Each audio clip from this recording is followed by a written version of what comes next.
Good evening, everybody, and welcome to tonight's SVTV broadcast. I'm Andy Fleming, and I'm delighted to bring you tonight's subject matter, which is Meet Our Coaching Commission. Following on in this series of meeting the various commissions that work on a voluntary basis on behalf of Scottish Volleyball, Tuesday night we spent an hour and 15 minutes in the company of the Referees Commission in what was an excellent evening of conversation, and some phenomenal content from some exceptional referees. Tonight's lineup is the coaching commission, and some excellent coaches on this tonight, and they're sitting backstage with Blair. So without further ado, can I have the guys from the coaching commission, John Scrimmager and Ali Jack?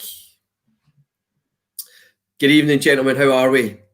Good, thanks, Andy. You? Good, Andy. Brilliant to go. Yeah, I'm great. Listen, Ali, a returning feature here on SVTV. Welcome back, John. This is your first time on the platform. Hopefully, you're looking forward to a good show tonight. I'll do my best. Ask as many questions as we can. Put our case forward. Fantastic. Let's just find out how things have been going for you during COVID. Coaching commission and COVID, it's changed the way things have been happening. So, John, how has COVID impacted the coaching commission? It's been a perfect storm, to be honest. Our terms of reference, there are three main points that we have, which is to promote and develop volleyball in Scotland, manage the delivery of coaching courses, and provide the development needs of the volleyball coach. Unfortunately, none of that has been out in the volleyball world because we've been stuck inside doing Zoom calls and such like. So we've been stuck a wee bit, but we have been working away at it, and the work of the commission goes on, because the only thing that doesn't change in the world is everything changes, and everything has changed in the coaching world, that's for sure. Definitely. Ali, you must be old hat at this. You've been on before in the previous months. How you feel it's been impacting on the role that you fulfill on the commission? Yeah, definitely. It's probably made things quite difficult. There was obviously, I'm sure we'll get around to talking about the coach licence scheme. There was a lot of work done before COVID, and obviously that was getting ready to get rolled out, and that's put a wee bit of a spanner in the works and kind of delayed that. So yeah, I am fully aware of it. What I should say and say to all the viewers is that I also sit on the commission, and I'm kind of shuffling between two hats this evening. I'm trying to prompt you guys with the questions that will get into the meeting bonds, but I'm also available to answer some and give some information with it. So, John, let's just come straight into you. Let's just find out a little bit about your involvement with the commission. What is your role? Well, depending on which paper you read, I'm either the chair or the president. I'm not sure I like the president title. That's a very unfortunate connotation these days. I'm the chair of the commission, so my job is to oversee the meetings and make sure that volleyball coaching is being promoted and it's making progress throughout the country. Okay. And Ali, what sort of function do you have on the commission? What sort of role do you play? Well, yeah, sit in the committee, obviously, same as yourself and a few others. Yeah.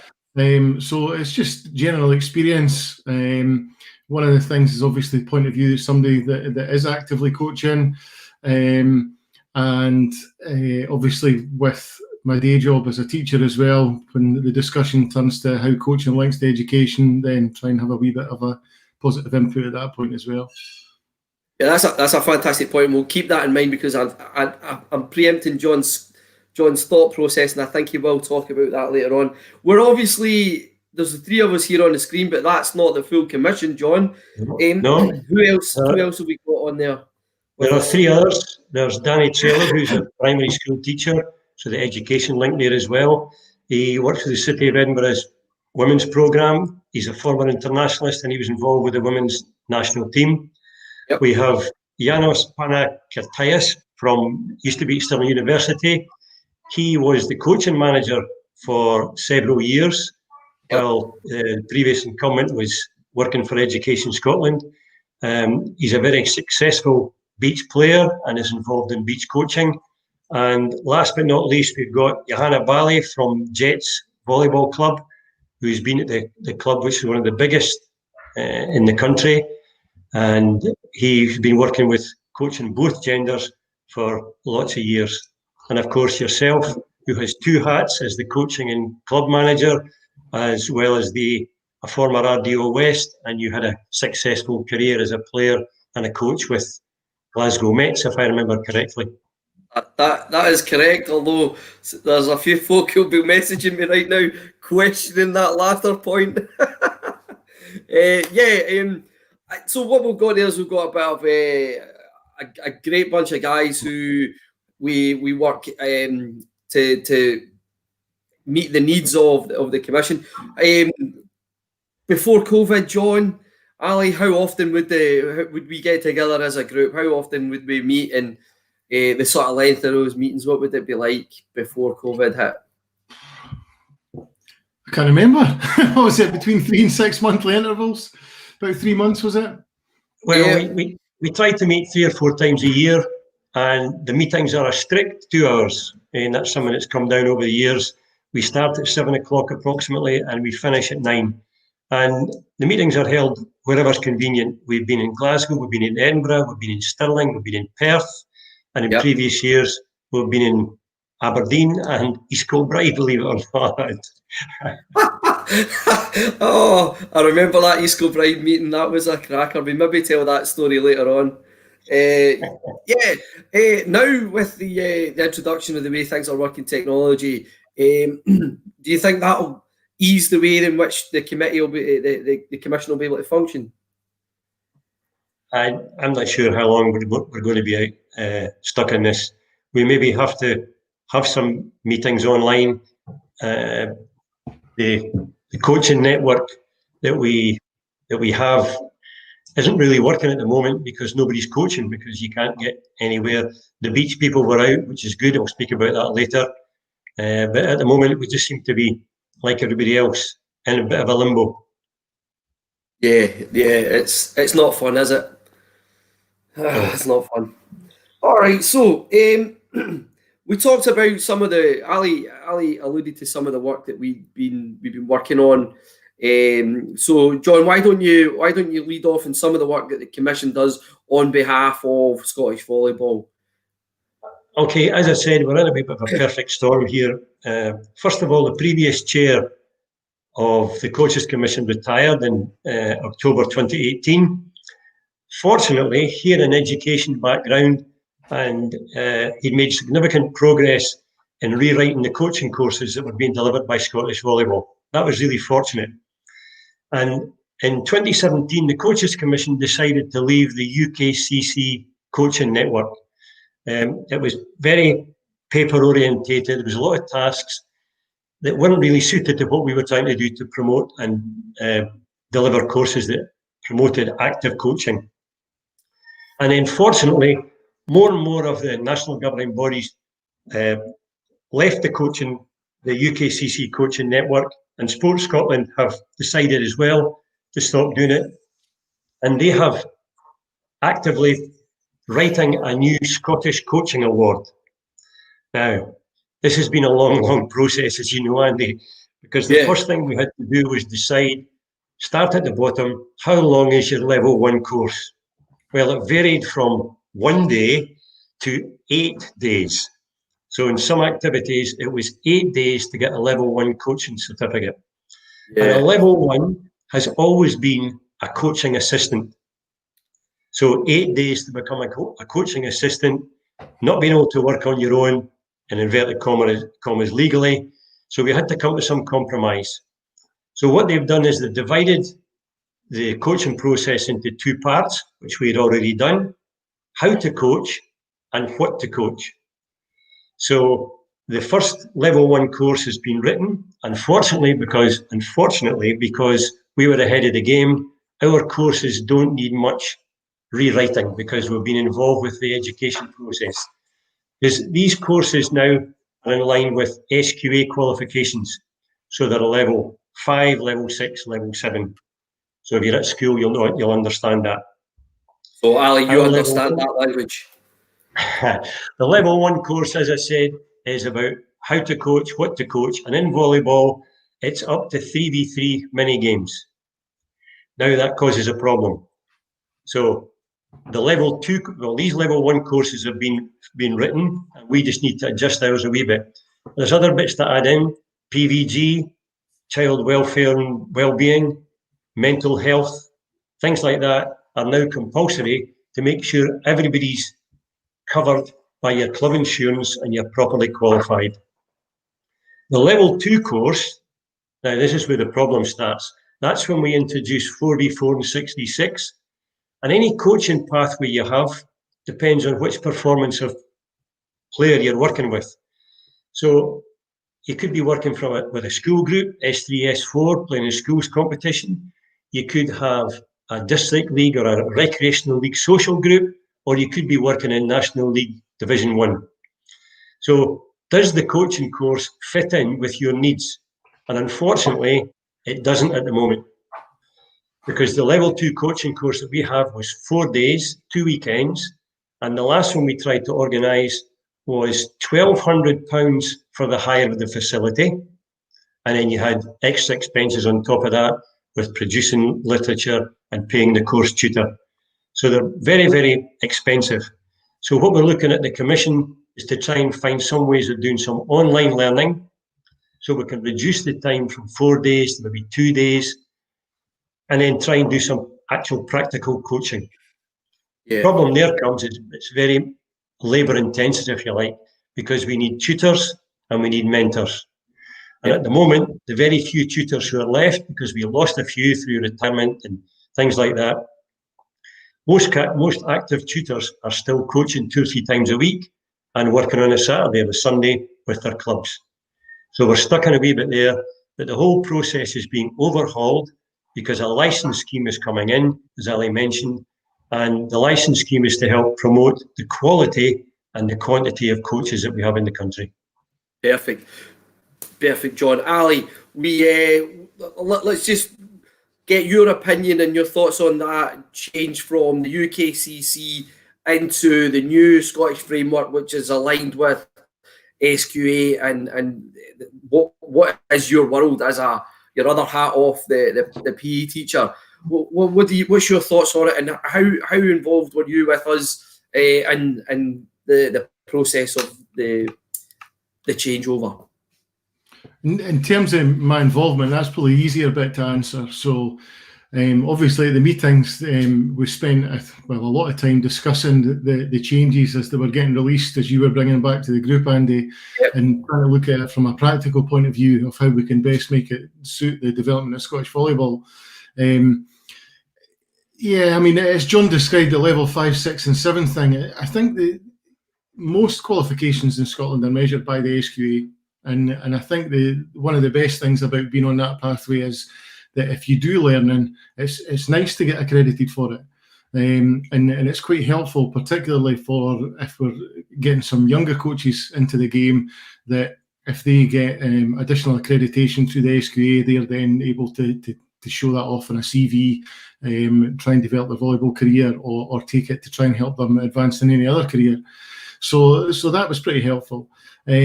It is a bit of a different world, and it obviously creates some links with some educational establishments, because some of these units have to be accredited in that sense as well. So it's got its challenges, but it's certainly got some positives as well. Yeah, I think I was particularly excited about it, and as was John. We went to a number of coaching network meetings with all the governing bodies in Scotland. And the way that they were presenting it, I think we were looking at it going, yes, we are fairly well equipped here to deal with this change, and it made a lot of sense for us. I mean, I think that was one of the positives that we took from those meetings, John. Yeah. Yeah, for sure. We knew what we were talking about, and for the last 40, 50 years, we've had great links with schools. Lots of PE teachers have been involved in volleyball. Yep. And good practices turned up in schools, and there's a pathway from schools into district league and national league and junior clubs. So we were well versed, if you like, and we knew what we were talking about, which was good. Excellent, excellent. So when we talk about there, we're trying to shape that pathway in terms of creating new coaches and taking them through the various stages. What is that pathway looking like? If anybody's out there and they're not sure about what the pathway looks like, John, you mentioned how we're trying to manage the time frame on level 1 and level 2. But if we were to continue on our pathway, what does it look like for our coaches out there? Well, the licence scheme, which has been approved by the board, and that's one of the interesting things, that when the commission produces any work, we just can't pull someone out there and think, oh, we like this is a good idea, let's try this. It has to be for the benefit of all Scottish volleyball, and the process is that we present it to the board, who the people who run the association, and they have to sign it off, as they say, and make sure it's a good idea and can actually be delivered. So we're working on this at the moment. So depending on where you want to coach, you will have to have a coaching certificate at the appropriate level. This is going to take some time to get through. As I said, level 1 is an assistant coach. Level 2, you can work on your own. And if you want to play and coach in the Premier League or national teams, you'll be level 3, 4, 5. That's the way it's planned at the moment, but we're a long way off that. Yeah, I mean, I think from that pathway, people should be encouraged by the new SQA style award and the fact that we're trying to manage the amount of time that they're having to give. Like you said, John, people are coaching 2-3 nights a week, and finding time to then on a Saturday or a Sunday to come on board as coaches might be difficult for them. As you've said, we've all had careers in coaching. It can be done, and part of the job that I do and the part of the function of the commission is to support coaches. Is that not correct, what we're trying to do, Ali? Oh yeah, for sure. And there's a fantastic opportunity coming up now on the beach. The way this is a positive from COVID, the number of people, especially youngsters, who have hit the sand and got involved. And we have a new club in the West Coast who are negotiating to get permanent facilities like Portobello on the beach down in their local Ayrshire beach. Lots and lots of kids playing volleyball. We've had a school festival down there. So an opportunity for people to get involved with coaching. The Commonwealth Games is coming up in Birmingham 2022. And funding has been secured for a national team coach. And part of the job is to provide a coaching network for beach coaches. So the opportunities to be involved in that, and possibly the participants in Birmingham, are huge. So really exciting times for beach. Great stuff for them. Yeah, obviously we can't go into too much detail, John, but we are really an exciting period in terms of our function as a commission, and the important role that we have to get it right. One of the things that we have to do is we have to look at, you've said what's best for all of Scottish volleyball. How do we then link to our clubs? How do we communicate and work with them to get the best from them and make sure that it's suitable for all of Scottish volleyball? Ali, what is your experience with linking that club world to the commission? I think it's really important. I think it's got to be a case that the commission are there to almost serve its members to an extent as well, because we're looking around at active coaches and we need to find out what active coaches want to develop and how they develop. The coach licensing qualification or the coach licensing scheme and the qualifications with the SQA are obviously split up into different types of units. Which I'm sure you're alluding to as well. And two of the key parts are, one is how to coach and one is what to coach. And obviously the association, now Scottish Volleyball, has the input on particularly on what to coach. But the other part of that is the how. So we need to get the information from the members to make sure we're trying to access the right topics to make everybody develop. I think one of the crucial things, though, we're talking about the coach licensing scheme a lot, but a lot of the learning that allows people to try and get accredited comes from informal learning, and it's all about building these bonds across the coaching community. And we're sitting here at the moment, we're not allowed to coach, but there's loads of volleyball online, there's loads of social media, and there's loads of methods of communication, and there is the opportunity for loads of learning. I think a lot of people are missing the volleyball world, but it's almost like in the world that we live in at the moment, we've got to try and keep it going as best we can. Yeah, I think, Wally, we touched on that. When I first started on the commission, there was conversations in around we need to open up the opportunities for coaches to get that learning. And over the summer, we managed to put on the month of coaching. I know that you were involved in presenting some topics in there, but what did you think of that opportunity for the volleyball community from Scottish Volleyball? I thought it was great. It was great to get some ideas from outside Scotland as well. The informal part of it is really important, but the ideas that we got through that month and through other things were really good at creating that stimulus for conversation. And the important part, I think, for people to develop as coaches is to take away those points that they remember and go away, discuss them, try and learn from them, listen to other people's opinions on them, and then, add it to their own coaching philosophy and to take the best things out as they analyse the situation. Yeah, and I think we'll all agree we've got these new relationships that when we come out of this and things start to open up, we're more than happy to start to explore getting out to those federations and making those links. Here's an interesting point from Ian Ramage, a former player. He says, it sounds like it's a great idea to have a pathway to being a top coach. For too long, we've had ex-players moving into coaching positions without any experience or the possibility to shadow experienced established coaches. John, you're probably the longest standing member of the coaching fraternity. You'll have witnessed this, the progression from the player onto the sideline, or even the harder route of being player-coach. I get asked two questions all the time. How can we short-circuit it? How can I be fast-tracked? I'm an experienced player.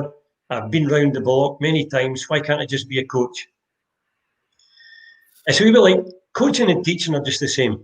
And to be a teacher, you need to go to university for 4 years, and you need to learn how to teach. The same as you need to learn how to coach. Because when you're a player being coached, your focus is on improving your performance, understanding the tactics and playing out the game plan, all this sort of stuff. To try and take that just straight away from one day being a player to being a coach is really, really difficult. The game has changed. I mean, when I started playing, there were no aerials, the balls were white, and then the aerials came in, you could block the serve, there was no liberos, the game was not rally points, so a game could last 4 hours. I mean, it wasn't unheard of to play a National League game that lasted 3 hours if it was close, 5 sets. So the game has changed, the game's modernised, and coaching has to change. I mean, one of the basic changes, two of the basic changes was that the game became rally points. So instead of a game lasting 3 hours, the game lasts an hour and a half. And the introduction of a libero, and then a second libero. And then there's more statistics involved, people collecting information. So the game's changed out of all recognition from what it was when I started back in the 70s. So coaching has to evolve as well. I'm a PE teacher, and how I teach now is completely different to what I taught 5 years ago. And Ali, I'll back me up on this. The world changes every 2 or 3 years. You have to change your method of delivery to suit the customers. And that's what coaching's about. Definitely. I mean, one of the questions that I've got teed up here is a little bit more of a personal question, because I know that all three of us were players. We played, but then there was something in our heads that said that we wanted to coach. So what was the trigger or the driver that made you want to go from the sideline? I'll go with Ali first. What made you then go, right, now is the time for me to come off the court and pick up the clipboard and get into that world? Not entirely sure to a certain extent. I think in terms of what John was saying there, when you were a player, you were focused on learning about the game. and that was your focus. What can I do, or what can we do to win this game? And it was only, probably once I hung up the knee pads that you realise that you still love the game, and then you just want to be involved, so you start doing something else. And then from that point forward, for me, it was just a case of I always just wanted to learn more about the game. So I think that's a crucial thing for anybody. If you're going to keep developing, then you need to be in love with the sport that you're involved with. Well, I don't think there's any shortage of love for our sport on this screen. John, your journey again. You've talked us through some of the changes in the sport that you've witnessed, but what was the trigger for you that said, "Yeah, I want to get on the sideline"? Well, going on the sideline is quite a recent part of my career. We were a very small club, and the person who was the coach before came to the point where he says, "I can't take you any further. You're a teacher, you know more about it. You're involved with the national team. You're speaking to other people outside Dundee." And I took on the role, and I was a player coach, and it was really, really difficult. I remember somebody saying to me, "I don't know how you do it, because you've got to give people instructions on the court. You've got to be angry with them." And I don't get angry with people because it's counterproductive. And yet, when you step away from the court, you're everybody's best mate. And it's just about being, I suppose, in inverted commas, being professional. And one of the things that the Sports Scotland coaching qualification is, you're either one of two types of coach. You're either a coach or you're a career coach. And the coach is somebody who turns up with his group, works with the club, tries to get them better, lots of social interaction.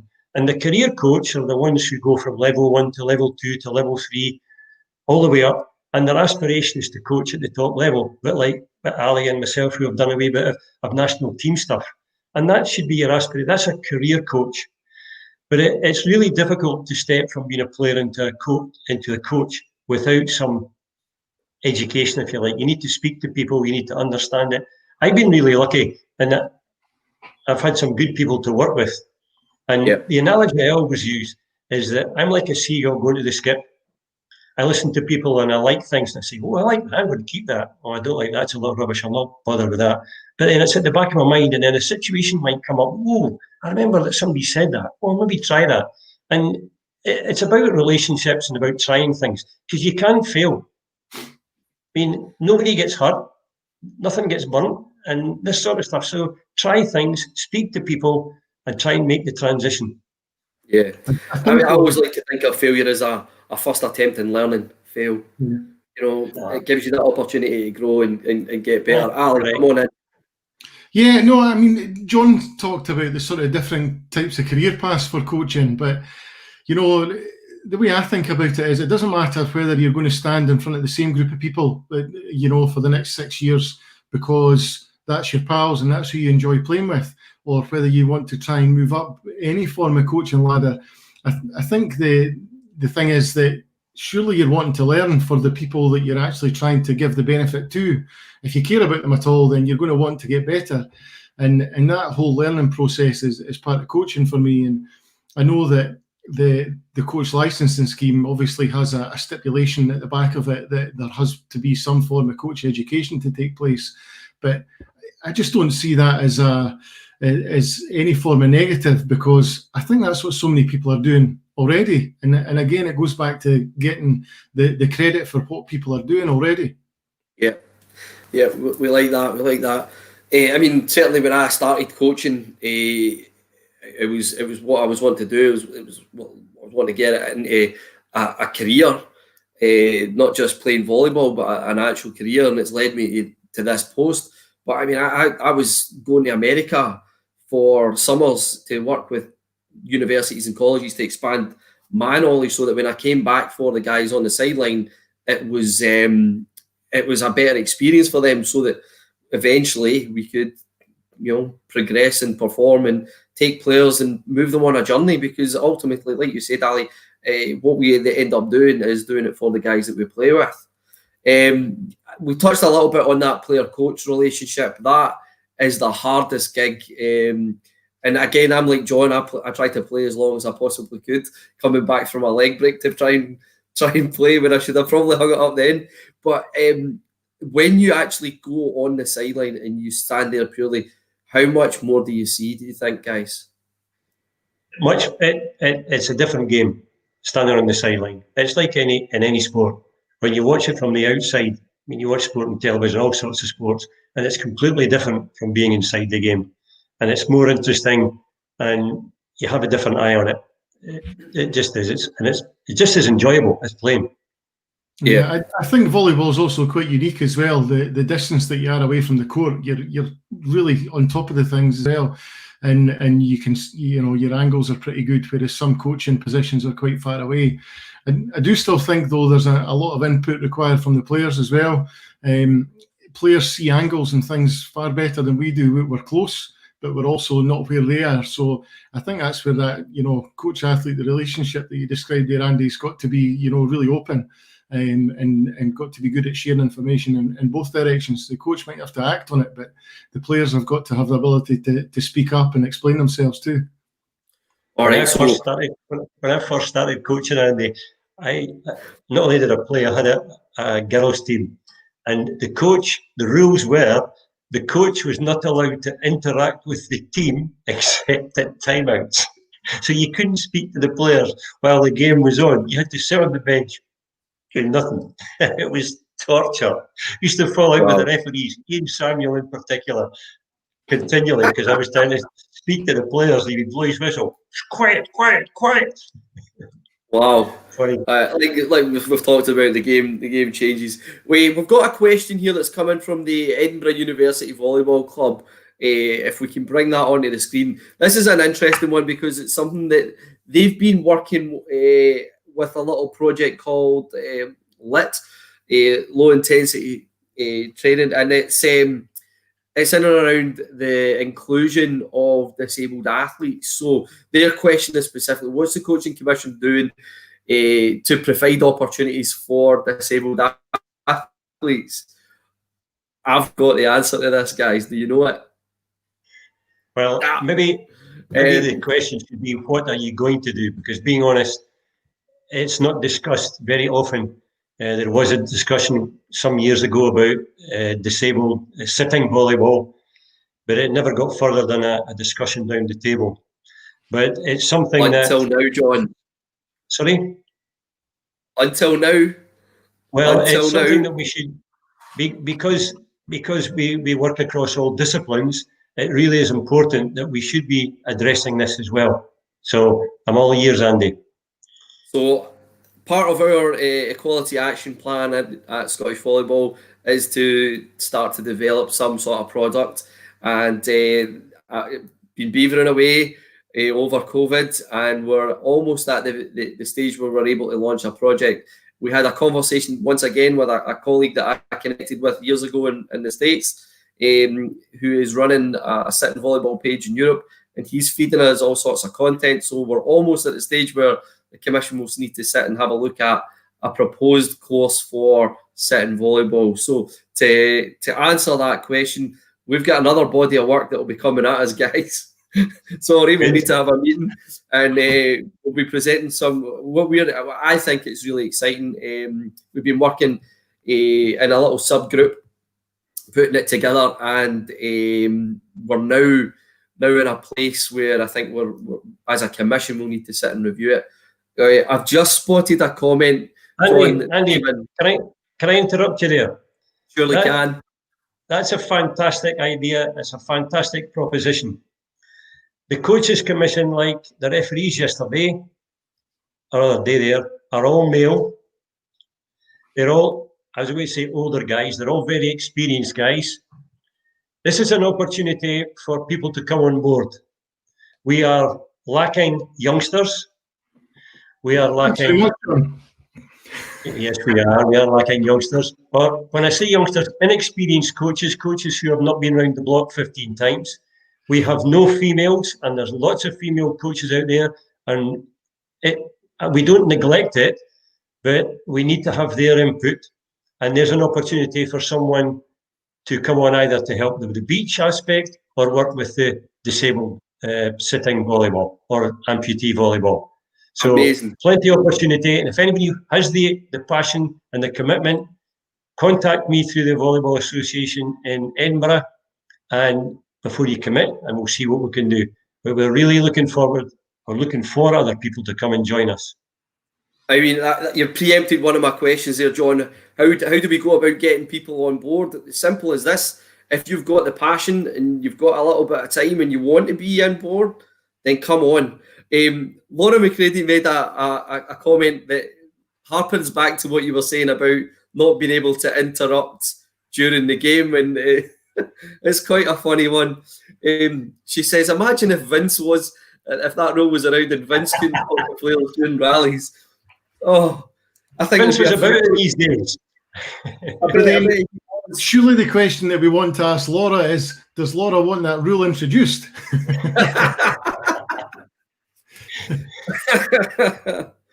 Oh, that's an interesting one. Ian Ramage, again, he's watching us away. I've watched Special Olympics sitting volleyball. It's an exciting sport to watch. Great to hear Scottish volleyball was considering this. Ian, I'm pretty passionate about it. I'm keen to move it along. I've done some stuff with the Westmark and the Eastmark, which are both amputee clinics in Glasgow and Edinburgh. We've done the Parasport Festival at Ravenscraig through Scottish Disability Sport, and we've done 2 stints there promoting the opportunity. There's a bit chicken and egg right now, John, Ali. We can do the stuff, but then we've got nowhere for people to go. So we're trying to get this all addressed, and I'm excited for us to move on to that branch of. I think, although, Andy, on the original question from Edinburgh University was about, what's it doing for coaches, I think, getting involved in the disability side of the sport. But going back to the coach licensing scheme, that's split into different units, and one of the units is the how to coach, and then it's obviously the what to coach. So if you're taking the how to is transmissible across all the different formats of volleyball, and then it's the contextual learning of learning in the disability format of the sport that would be important there. So it's still, a very similar pathway. You could be sitting next to somebody, I think, eventually, perhaps learning the how to coach, that's going to go into a completely different aspect of the sport. Correct. I mean, it just lends itself to the different pathways. We were talking about beach volleyball earlier. We're now talking about sitting volleyball. So the licensing scheme and the way that the coach education program is going to work is going to lend itself to people taking different avenues to explore their coaching careers. So, which is pretty great. There's a question that's came in from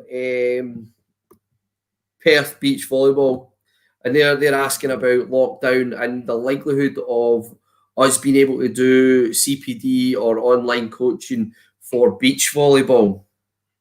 So it's a tricky one again, but what are our thoughts on that, guys? I would probably say that, again, going back to what we were discussing earlier, there is 2 parts to it. I appreciate the Beach Volleyball Club wanting to do some more formal CPD, but, a good form of CPD is getting a group of coaches together. We have tried, what did we call it again when we had the pizza? Oh, yeah. The open forum, we had the opportunity for people to come down and Grub and Gabba. That was it. So That was a brilliant idea. It was a brilliant idea. But I mean, it was good. Obviously, we wanted more people involved, but getting to sit around and somebody bringing forward a discussion item would be really good. So I think we maybe need to look at both aspects of it. Yeah, I think what information are they looking for at Perth? I mean, are they looking for how to work with kids, how to form a club? I mean, I don't know if it's Jamie or if it's Ian. I don't know who it is. It's asking the question. It doesn't tell us that, John. But I think what we as a commission can do is we can certainly take that on board and put it into a meeting and look at it. Recently, we got wind of the FIVB development videos for beach volleyball, and as a staff in the office, we've had a look at them. So that there's a resource there which is technologically advanced in Europe. We should be able to then bring that back into the commission, have a look, and then see how we can then shape that. Online might provide us with a way of reducing time on task cost for courses. So we're at the moment, I think we're fully committed to exploring technology. There's a great question again. Laura McCreary's right on it tonight, guys. I just want to bring this right up. I think it's a fabulous question to be asking us right now. How long do you think is a reasonable time to leave between each coaching grade to put what you've learned into practice before moving on to the next level? Now, John, you talked earlier about fast tracking. Let's just get right in about this question. On you go, John.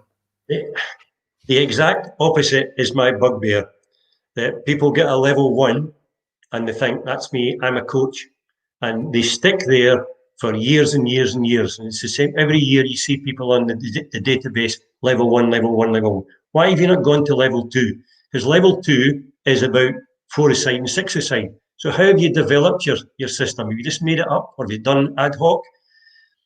I would like to think that you could go from level 1 to level 3 probably within 4 years if you were really dedicated and hardworking. But the problem comes again, manpower. Who's your tutor? Who's your mentor? And as Ali said, if you're prepared to meet people and travel about and see what's going on round about, you can learn a lot of stuff, because everybody has a different coaching philosophy, a different idea of how to do it. What your strength is. How do you get your team to play? Do you make your team to fit your system, or does your system fit the team? All this sort of stuff. These are discussions that people should have. And then, as I said, you can pick and choose what you think is your philosophy. We'll teach you how to coach, and then you can work your own philosophy from there. So I would say if you go any longer than 2 years at one level, you need to move on. If you're serious about coaching, it's like refereeing. If you're serious about refereeing, move on quickly. Yeah, I mean, my thoughts are that when I think one of the downsides of coach education is that there's a set standard. So we talk about coaches achieving a competence, and we don't want coaches to go through coach education pathways achieving competencies. We want to create good quality coaches. Right. And we've talked about experience and knowledge of the game, and we've talked about experience and knowledge of coaching. And Laura's question is, how long does anybody take to go through that? But there's those factors. What experience do you have as a coach? What experience do you have as a player?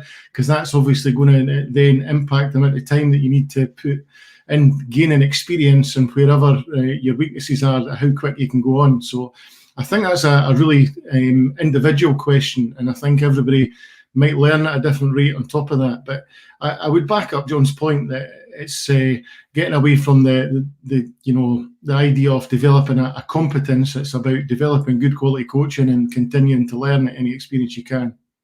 The Scottish Coaching Award has 4 outcomes basically, and they are knowing yourself, health and safety, knowing others, and knowing coaching.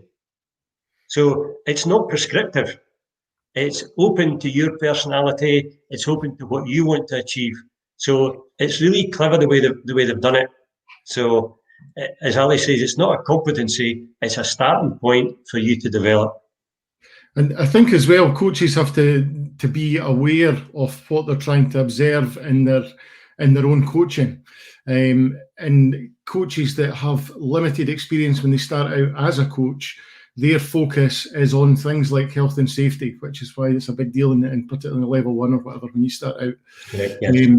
When they're looking, and I think the literature shows that when you develop as a coach, you become much more adaptable, and you tend to observe different things in what you're saying and your own coaching and what's happening in front of you.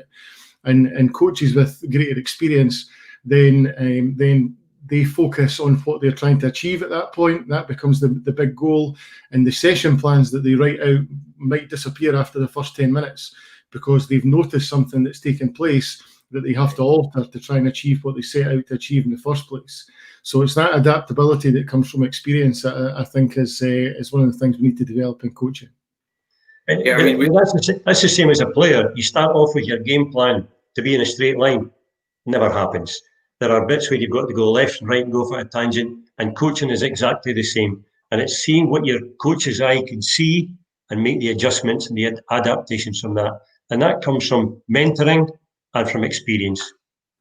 I think one of the key lines for me is that experience doesn't make you an expert, but all experts have experience.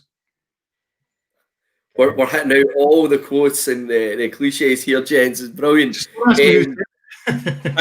You're not meant to reference that in the Harvard system. You're not meant to give me a name at the end of that. Et al. Circa 2008 or something.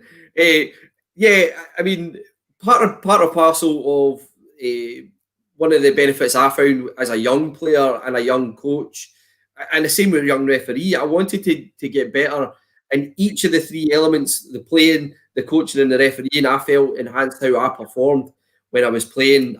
I understood when I did coaching courses why we were doing it. Not just, I'm a player, I need to hit 50 balls or I need to set 100 balls. It was why we were doing it. And it's not until you go into the coaching world that you start to see things, like John said, through the coaching eye. Do you think more players would benefit from maybe even taking up a level 1 or level 2? The level one's the basics of how to do it. And the other aspect is that local authorities now are looking for people with qualifications, and you can actually get paid, a bit like a lifeguard. If you've got a qualification that says I'm a level 2, got insurance, you could actually get paid. It's interesting you're talking about that. I remember I read a lot of sports biographies, and I was reading something about some footballer and some football manager, and they said, oh, he was a great coach. Every practice he did had a purpose. And of course, it stuck in my mind. I thought, imagine being a coach and doing a practice just because you're doing a practice. And that's what people think coaching is. Run a drill, right? We've done it for 10 minutes, right? Let's move on to the next drill. Right? The drill has to have a purpose, and it's got to have an aim, and you've got to decide if you're making progress, and if you're not, you need to regress, and all this sort of stuff. And that's the skills that you learn when you're coaching. Yeah, definitely. I was just trying to pick through some of the comments. We've got Vince's on. Vince's came on. Hi, Vince. He said that he feels it is to encourage people to go through the coaching process, and the steps, opportunities are important. What's our thoughts on that? It's quite a sentence. Well, I'm all for it anyway. I think everybody has to have opportunities, but a lot of it is opportunities to work together. And that kind of opens doors when you know more people as well, in terms of you get the opportunity to go and take somebody else's session or work with a different group. Slightly different hat on from that point of view, but the men's national team door is always open to anybody that shows an interest.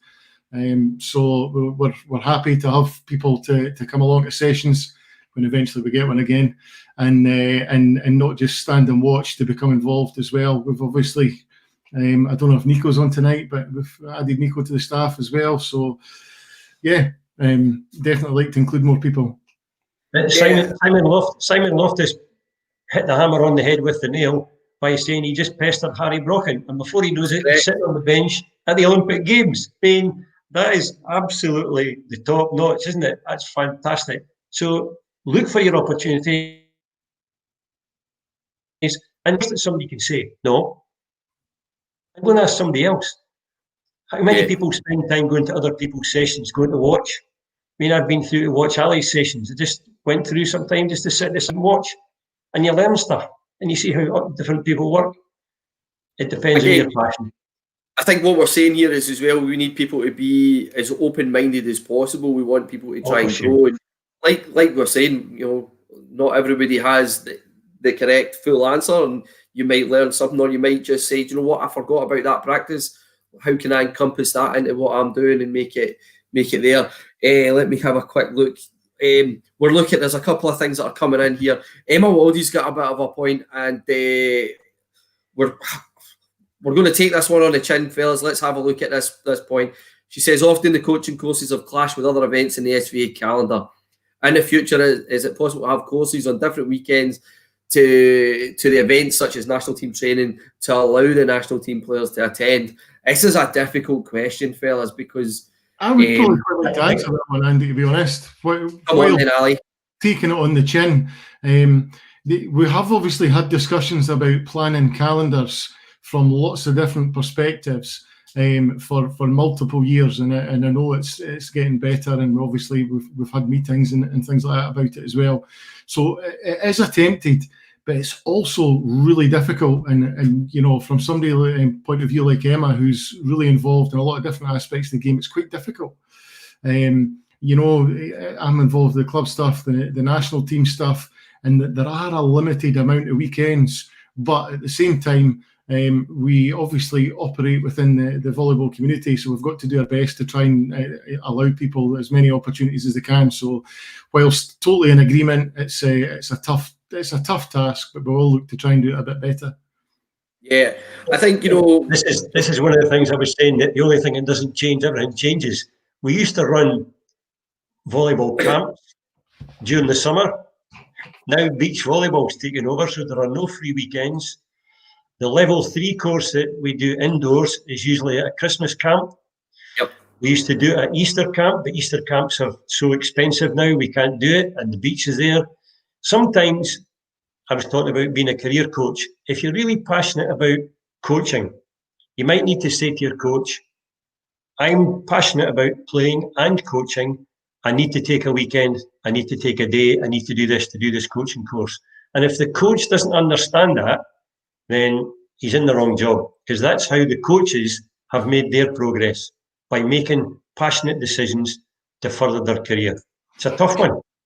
Yeah, and I think though that a lot of the discussions we've had over the summer as well has been that the national teams will be planned much further in advance, and you know, Veronica in terms of competitions is looking to try and be supportive, because the fixtures and things need to go out much further in advance, and so we need to plan changes, and that should hopefully planning that's going further into the future should allow for some more opportunities, hopefully. There's a Grant Young's come up. Good evening, Grant. It's a nice little point you've made there. Obviously, the speakers that we brought in during lockdown were amazing. It would be great to have similar level speakers at a coaches conference in the future. We had one planned, but it got chopped on the head. You did, Grant. Sadly, COVID world again. Everything changes. We had this planned, and we were looking to try and develop something in and around the coaching landscape. And as John said, well, we did that and cleared a lot of stuff off the table. And it's not that it's been bin, gents. I mean, I'd love to be able to bring some of these speakers that we had on the virtual platform into Scotland, and they've agreed to do so when things open up. Thoughts on bringing back some clinics and stuff like that? What do you think, guys? Brilliant. For sure. You know, a lot of it could be put towards development experience for the coach licensing thing, and it takes it away from that competence-based thing, and it's about, you know, developing coaches that continue to learn, and getting people together is a fantastic idea, because it's not just what they see, it's the level of conversation that takes place around it as well that's part of the learning experience. Yeah, fantastic. Ryan McLeod's put a post in here, a question, saying something. He said that when Simon Loftus, when he was a national team coach, in Ryan's opinion, getting ex-players to help along and get them involved in the coaching added some good dimension to practices. Ali, you've also been down that route. John, obviously, you've got a bit of experience with having players in and around in the coaching world. Does it help you? Yeah, I mean, I think for sure. From a national team perspective, when we were away in the Faroes, it was fantastic. I obviously had Kev and Ali Galloway with me as well, and you know, it was a great group to work with. I think we all brought something to the table, and putting it together as a trio was quite helpful. But again, it goes back to, you know, getting other people involved regularly and just learning from each other. Right. Okay. I mean, I've seen various players who are coaches who took on the national team, and the assistant roles play vital parts of delivery of practice, and coming up with, you know, some suggestions that maybe we don't see So absolutely vital. Here's a point. Jack Alfred. Here we go. Can we have Jack Alfred's point up here? As a young coach who coached against Vince Krasic at the CEV, having these opportunities to learn, even though it being as the opposition is invaluable, take every opportunity as you can. So even when you're coaching against other people, are you learning from them? I think so, and I think part of it comes down to you're generating experience, and that experience is what allows you to analyse what you're doing that wee bit better. But you're also looking at other people's behaviour through the net, the team's responses. There's so many minute details that are in there, and it's just you can't take it all in. But the more time that you build up, then obviously the more successful you're likely to be. There's a couple of things. How many coaches, when they're going to an away game, go early or stay behind to watch the opposition coach? Not the team, watch the coach. And the other thing I was going to say was, who teaches you match coaching? That's a good point, John. I mean, it's all very well preparing the team and doing all your practices, but do you have a game plan? What statistics do you take? How do you know if you're getting better? I mean, I remember playing a game a couple of months ago. I was coaching a game, and when I did the analysis afterwards, we won the game 3-0. And apart from side out, we only had to win 6 points. The opposition were giving us point after point after point after point. And it ended up, they gave us 26 points in errors. I mean, does the coach understand that? I mean, I certainly understood it, because the players are wondering why their hitting scores are not so great, because they're only hit the ball 10 times. So who does the match coaching? Watching people match coach, watching players, all this sort of stuff. It's I don't know. It's like you're studying a subject at school. It really is. You've got to be really immersed in it if you want to coach at a good level. If you want to coach at recreational bits, you've got to have fun practices. You've got to have fun games, and you've got to pitch your coaching at the level to make it enjoyable. Yeah. I think, Ryan's question was about other people, previous players being involved as well. But John, you just went through a whole list of roles there. And it is about getting more people involved in general to try and work together for the future of Scottish volleyball.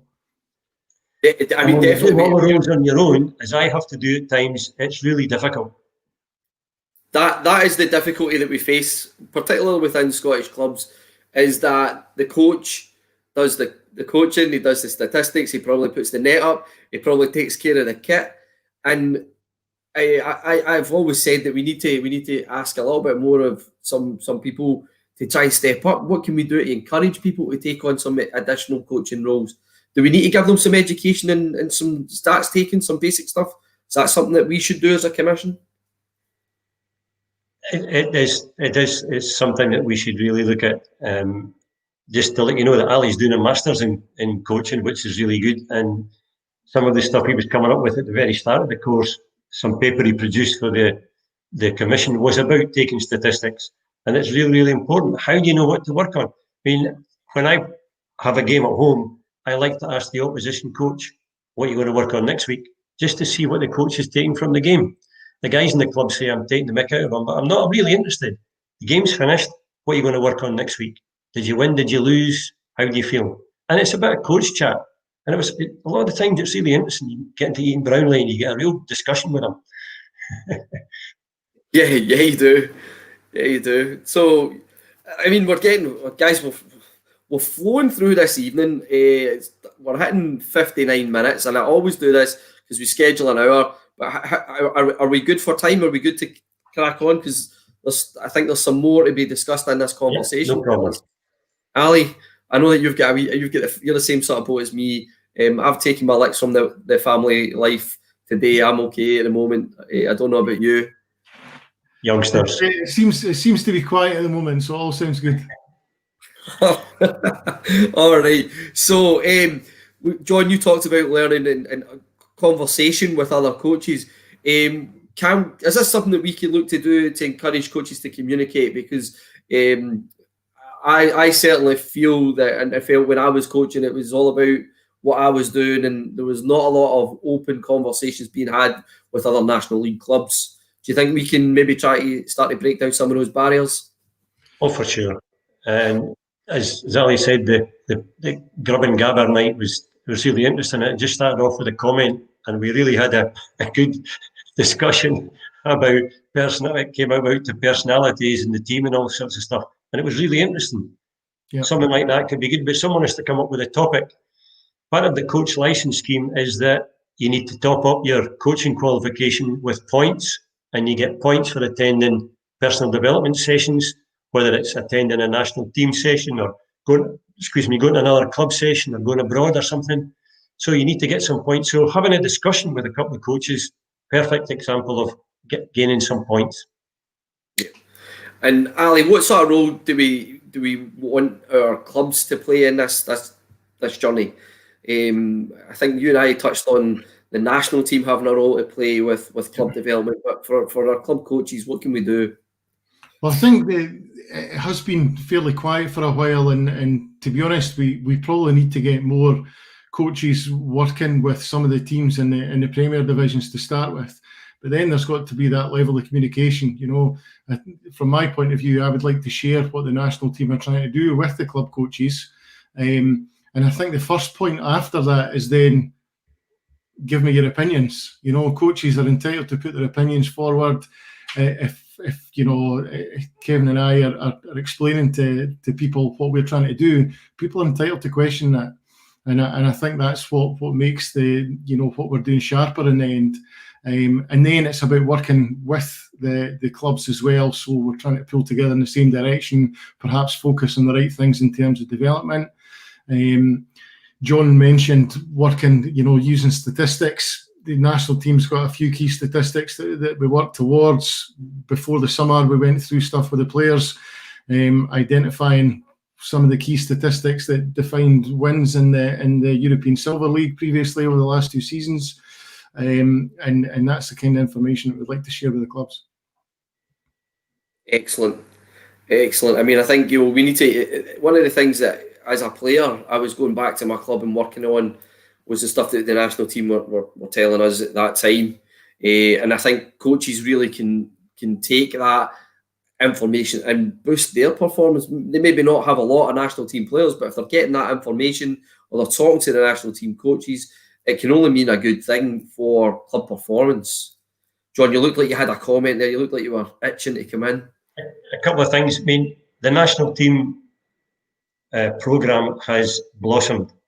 There are 3 times as many national team players in the squad than there was, 20 years ago. When I first started, the national squad, there was 12 players, and that was it.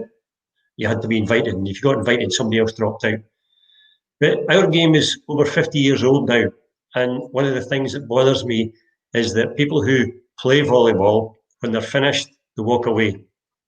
And we find still our sports very young, and the setter's the secretary, the off-setter's the treasurer, and as you say, the coach washes the kit, puts the net up.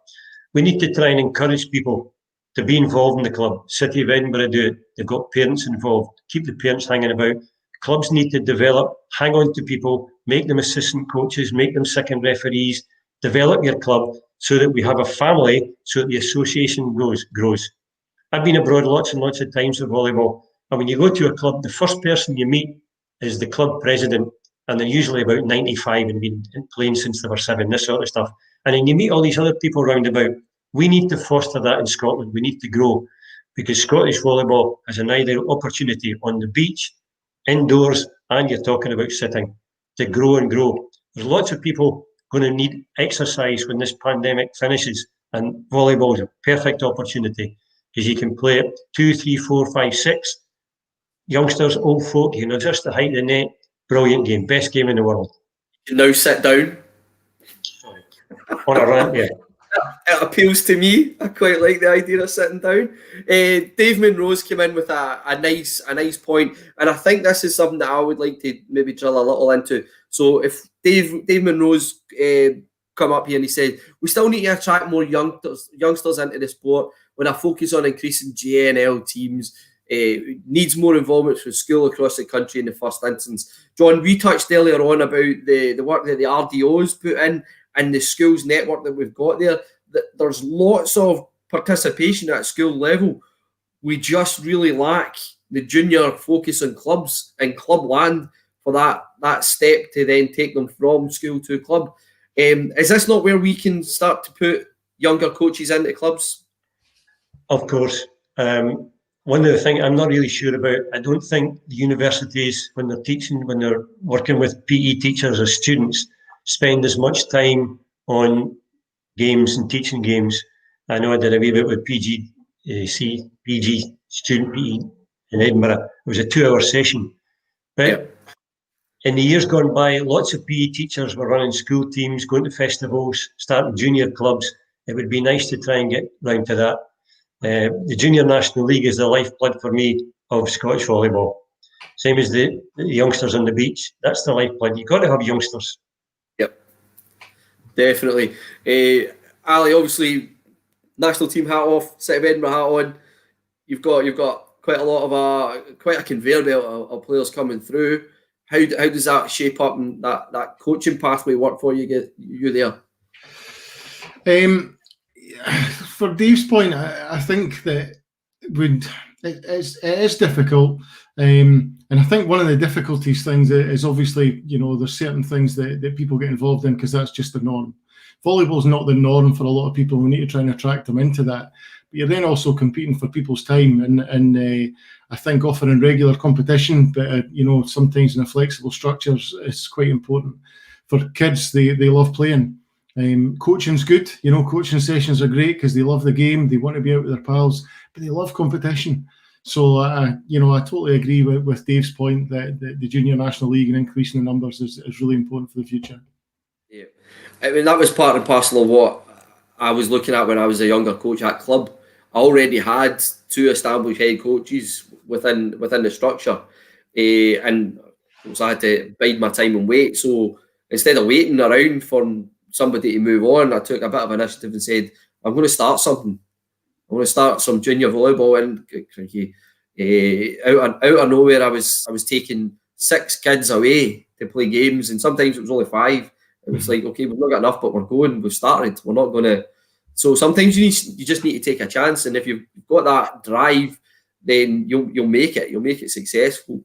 I think there's been some comments coming in. Grant Young's talking about how he feels he was maybe lucky with JNL and schools festivals and how fantastic it was. But there's always somebody behind all that sort of organisation, and it tends to be our coach that does the legwork. Part and parcel of the coaching process, John, is undoubtedly planning. Well, that's the key, and obviously short term, medium term, but long term planning. I mean, City of Edinburgh have a long term plan. I mean, and it's paying dividends. I mean, they've got lots of players, lots of teams, lots of coaches, lots of parents involved, because it was a long term structure that they've got. And we need another couple of clubs to do that. We need to push the game on. There'll always be the clubs that just bob along with 6 people, and they come up and down and all this sort of stuff. That's the nature of the beast. But it's about developing the bigger clubs and making sure that there's an opportunity for kids. Maybe regional opportunities are better than national. And you're talking about taking 6 kids away. There's a lot of hoops you've got to jump through now when you do that. Yep. So the days have changed again. So I've just had, here's a name, a blast from the past. Jamie Nelson is currently watching on Facebook, and he sent me a message, and he's asking about the use of online platforms such as Hive. And what he's saying is from his children are now involved heavily in swimming, and swimming use Hive. And that's where their coaches use that platform as a forum to discuss coaching and upload videos and whatnot. He's wondering, is that something that we would be looking at as an organisation? We've certainly had conversations about it already, Andy, haven't we? Yes, we have. Of course. I think the only frustration is that these things take a wee bit of time. It's on the horizon, isn't it? Yeah, we don't quite have the bank balance that Scottish Swimming does, and we have recognised that we're trying to move with the times, and the cost factor is it's always something that underpins. Sports Scotland are on board as well. They're offering opportunities for online stuff, and they're putting some money towards a programme that will allow us to access a certain amount of time. Yeah, we're certainly there. I think the way that we're using technology tonight, the way we've used technology over the lockdown period, has really driven our thirst to try and modernise our approach to coaching and into all aspects of Scottish volleyball. So, we're definitely, Jamie, if you're still listening, pal, we are working as best we can within the means that we have as a small to medium governing body. So, we're definitely trying our best and exploring all avenues to bring our coaches together in the most effective, efficient ways possible. I'm trying to. The questions seem to be flooding in, or comments. Fraser Brown, thanks very much, fella. That's a really nice sentiment. I'll give you a $5 for it later on, pal. Grant Young again. He's a tennis coach as well, and he's talking about their licensing and accreditation scheme. So he needs 15 points per year, which is really 15 hours, and that gives him. It challenges him to get out and go for a range of CPD opportunities, and that's what he needs to do to keep his licensing for tennis. So he stole that from us. He did, didn't he? He knew that it was coming. Yeah. Okay, so Laura McCready again. She's on point with an interesting question here. Can I have Laura's question? Do you think a team can be successful being led by a couple of coaches who share responsibility due to time with their own individual constraints, where they couldn't commit to a full programme alone? I mean, we're talking shift work or whatever. John, your opinion on this one? For sure. Have you got any practical experience of it? Sorry? Do you have any practical experience that you can talk to us about from this point of view? Probably yes, in that sometimes with my work, with injuries and illness and things like that, I have not been about, and I get either Kevin or Doug to step in, and it's done seamlessly because they have a similar philosophy. They've been in the club, they know what they're doing. So if you have a shared vision, then there's no reason why it shouldn't work. Players like to be led. They like to know what they're doing. They like to be organised, like somebody to make sure that everything's happening and ticking over. So if you're not there, someone else has to do it. And it's quite a responsible job. But I think it could work, no problem. I would also say that one as well, Andy, that, Kevin and I have worked together for a fair while now, and I would say that's a pair. It's not about titles or anything like that. Whoever's on the staff is trying to achieve the same thing. It's just about working as that group to try and make sure everybody's got their role for that period of time. Yeah, I mean, one of the things that what I'm trying to encourage people is to know the role, to know the job, in case you aren't there, in case you have to step up. And I think every club needs somebody that has that capacity, and I think that's why my progression was I followed Peter Campbell into the coaching role when his time came to move out, and before he took in the role, he followed Brian McDougall. So there was always a chain of learning that was going on within the club structure in case we weren't there, and obviously everyone that was in that sort of environment was doing their coaching badges. And I think the autocratic style of coaching has long gone. Yeah. It doesn't have a place anymore. Kids are taught young people are taught at the school to express their opinions and to question things. And you have to come up with an answer. And I've got an answer 99 times out of 100 about why we're doing stuff and this sort of stuff. And very rarely are you short of an answer. But you can't just dictate all the time about this is happening. The world has changed. So being an autocrat doesn't work. So on that point, John, let's just personally dig into your coaching style. How has it changed over the years, considering that this is now the last sentence out of your mouth was that the days of autocratism is gone. How have you seen that evolution? I got an award for teaching for 40 years, a long time ago. And the only reason I survived in my teaching career, and a bit like the volleyball career as a coach, if you don't reinvent yourself and move with the times, then it's like banging your head against the brick. Why am I doing this? And you'd walk away. I was talking about being angry and shouting at the players. We had a German guy and he said, I've never been at a coach where he doesn't shout at people. Why don't you shout? Why would I need to shout? If you need to shout, where else do you go after that? So I've changed my style completely. I've changed my teaching style. I've changed my coaching style because I'm dealing with people. And I didn't like getting shouted at. So why shout at somebody? Why be aggressive with people? Be nice to them. Play for me, not in spite of me. Excellent point. Ali, what about you? I mean, we've talked about we already know that you're a serial learner. You just can't stop learning. So much so that your missus is demented with you. But yeah, how is your philosophy and your style developed? It's all about that autocratic style. It is in the bin. It is about getting buy-in and not just being you described a serial learner. It's not being a serial learner as a coach. It's been a serial learner as a team. And that relationship between coach and athletes is really important. Athletes need treated where they get to contribute and think autonomously. There's huge links between that and self-determination theory, and that's obviously what helps players make continued progression. So there's a few things in there if people are interested. Well, again, you've opened the door to people coming and speaking to you, Ali. So if people are interested in learning about some of the more theoretical side of coaching, you're the person to go to. There's a lovely wee message coming.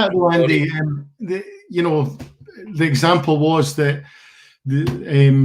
when we're in Leeds with the national team between Christmas and New Year or wherever it was a couple of years ago, and myself and Ali Galloway went out for dinner. It was Red's barbecue joint. It was a cracking tea, and nice. And sitting down with Lofty, and he mentioned self-determination theory. I asked a couple of questions over dinner, and the next thing I've signed up to a university course for 2 years, and that's a true story. And it is, those informal conversations can be huge for learning.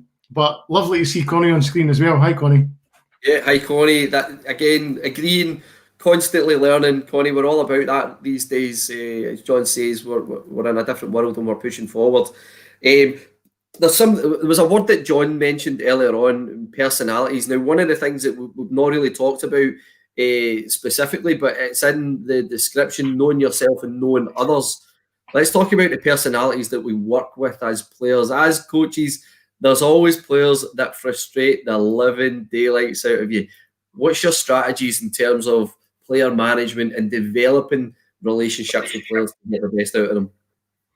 And in terms of the players that I've worked with, the ones that have been perceived as difficult, I really don't think I've worked with anybody that's been that difficult.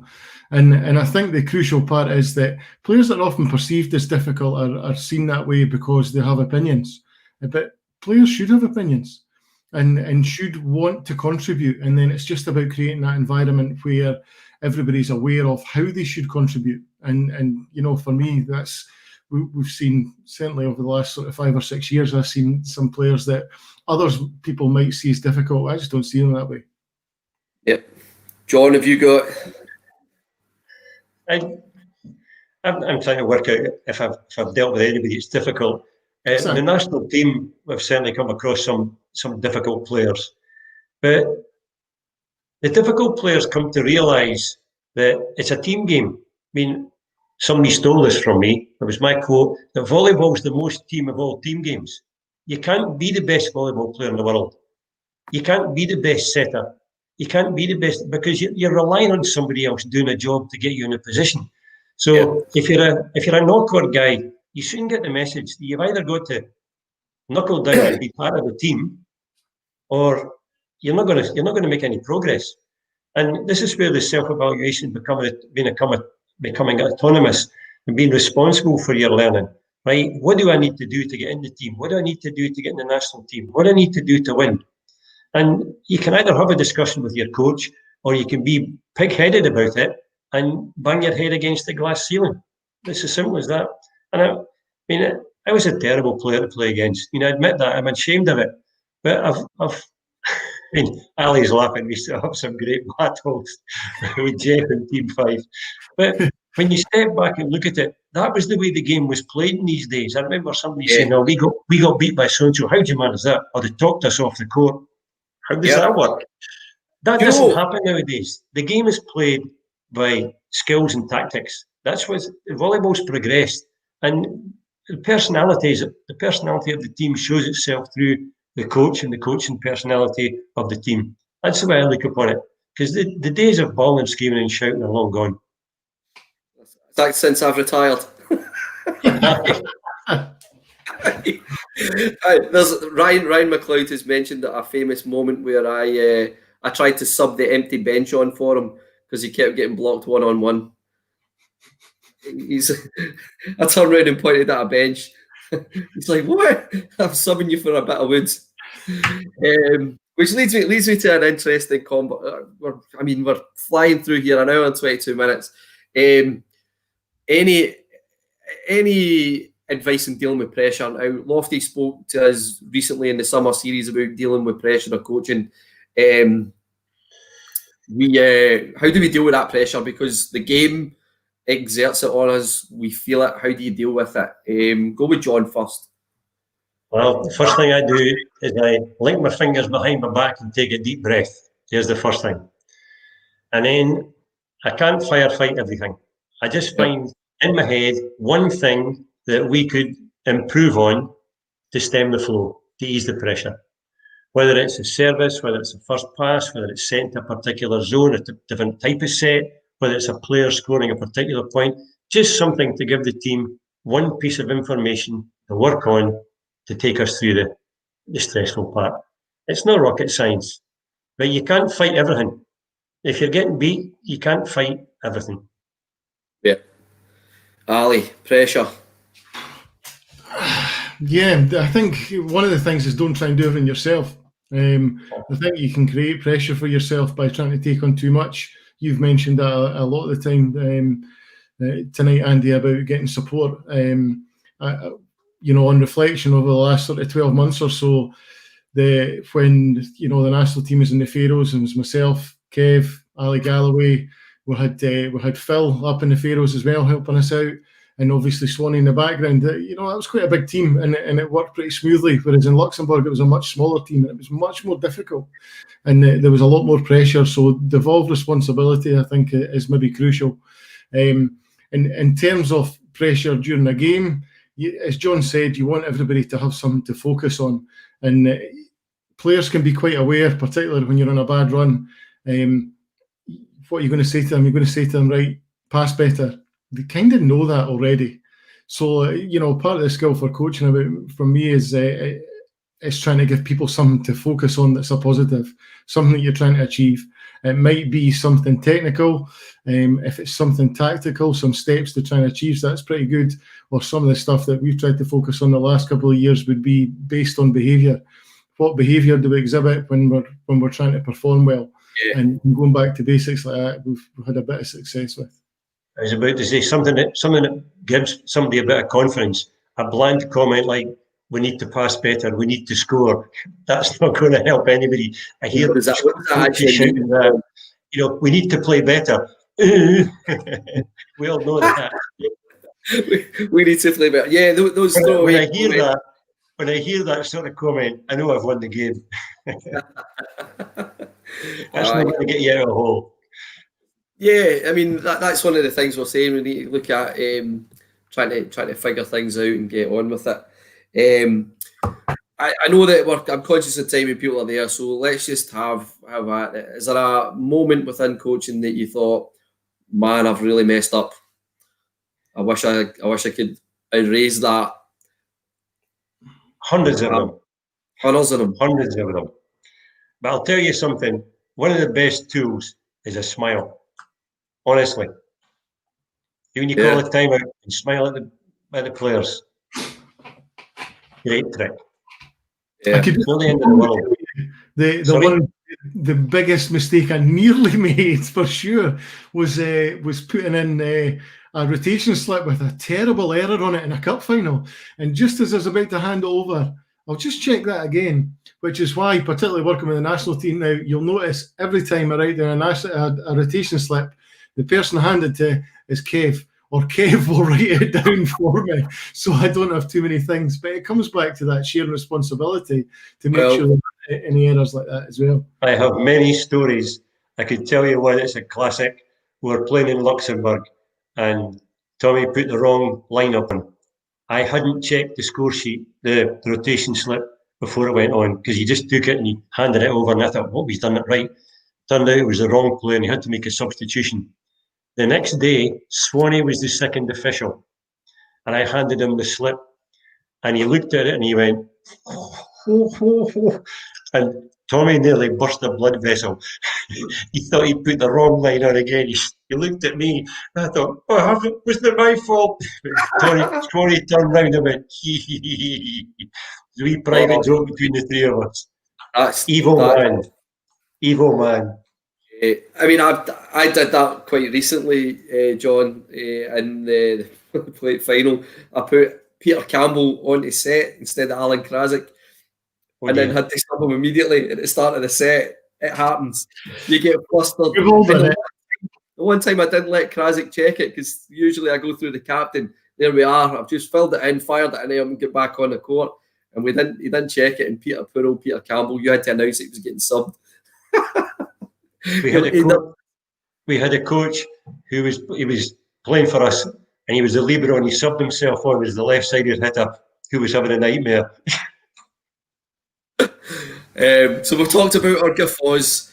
Final point from you. Your best moment in coaching. Have you got one that stands out in your career that you want to just finish off this conversation with? I could go and show you my gold medal when we won the junior championships in Luxembourg.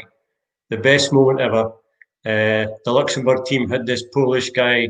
He was the outstanding player in the tournament. He's playing pro in Italy, I think now. And Stuart Mackenzie dug him twice in the one rally, and the hall went quiet, and the team just disintegrated, and we won the gold medal. And I still carry it about with me everywhere I go. Best coaching moment ever. Ali Jack. Well, we certainly enjoyed ourselves in the Faroes when we picked up the gold medal, and it was. I think one of the interesting parts about that was that the whole squad had felt really together as more than ever when we were away there. And although the awkward part was that we were off the court when we found out we'd won, but it was actually nice that all the players, all the staff were together, as one when we worked out that we had actually won. So there was certainly something nice there, yeah. Fabulous. What an evening, gents. I could talk with you guys about coaching forever. That's why we stick to 2 hours strictly at the Coaches Commission meetings, guys. Because when you find people as passionate as we are about it, we can just let it go. I guess this is a perfect way to round things up, John, Ali. The commission were actively looking for members. We really want people who have an interest in coaching, and it doesn't matter what level you're in. We want you to get on board and express our interest in your opinion, and your development and your learning. So, John, just reiterate how we get involved. Just contact me through the Scottish Volleyball office in Edinburgh. So just send it to info@scottishvolleyball.org. Express your interest, and it will come forward to me. Brilliant. We just want you to reach out. We want to have open conversations, and who knows what will happen for us. The opportunities that we're now exploring, experiencing. Ali said about Nico coming on board. We actually managed to get him to go to a paid volleyball camp in Italy. It wasn't necessarily because he was in Scotland, because we weren't allowed to fly, but it just so happened that he was at home and was able to do so. But we've now got this link, and we're able to push people out in that direction. So Connie saying, well done, gentlemen. She's really enjoyed it. Thanks, thanks, Hope Connie. she's safe. Hope she's safe and well. Yeah, we do. We hope you're safe and well. Martin saying, absolutely brilliant. Thank you so much to the talented, enthusiastic, expert members of our coaching commission. Scottish Volleyball sincerely thanks you for all your hard work and commitment. That's from Margaret Ann, CEO. Julie, thank you very much for listening this evening. Guys, if anybody wants any help about anything, just get in contact. Fantastic, John. Anybody's interested in any element of coaching or speaking to any of the commission, we can certainly connect you. And there's Doug, he's sharing his favourite moment, which was watching the kids celebrate their gold medal at UK Schools game. Best coaching feeling ever. Brilliant, Doug. Thanks for sharing it. Jamie Nelson, fabulous to see you, big fella. I know that you've enjoyed the show and you've messaged me a couple of times, so it's good to see that you're back following Scottish volleyball. Gents, fabulous evening. What's going to happen now is Blair's going to pop you off by the magic of TV. You'll wait in the background. I'll do the wrap up, and then we'll come in and we'll just say our good nights. So from me, a fabulous evening. Fantastic advert for the work of the Coaches Commission. Thanks very much for everything you do. Pleasure. Good evening, Happy Jack. Good evening, John Scrim. Wow. Another fabulous broadcast. I really enjoyed that. We'll get right into the meat and bones about coaching. I'm loving that conversation, and obviously the communication on Facebook and the engagement we've had tonight it's something that you guys have really enjoyed. Fantastic. That's us for this week, but fear not, we will be back next Tuesday night at 7 o'clock, and we will be discussing all things beach volleyball with the Beach Volleyball Beach Commission. It's an exciting one. It's a huge conversation piece for us right now with some of the developments that we were talking about tonight. Commonwealth Games coming up. We want to push and get qualification for that. And the return of our sport in the outdoor environment in beach volleyball is probably going to be the first thing that we get to do. So that's going to have a massive pivotal role. So I can't wait to get into the nitty gritty with the Beach Volleyball Commission. So from me, Andy Fleming, thank you very much for joining us tonight on SVTV, and I will see you next week.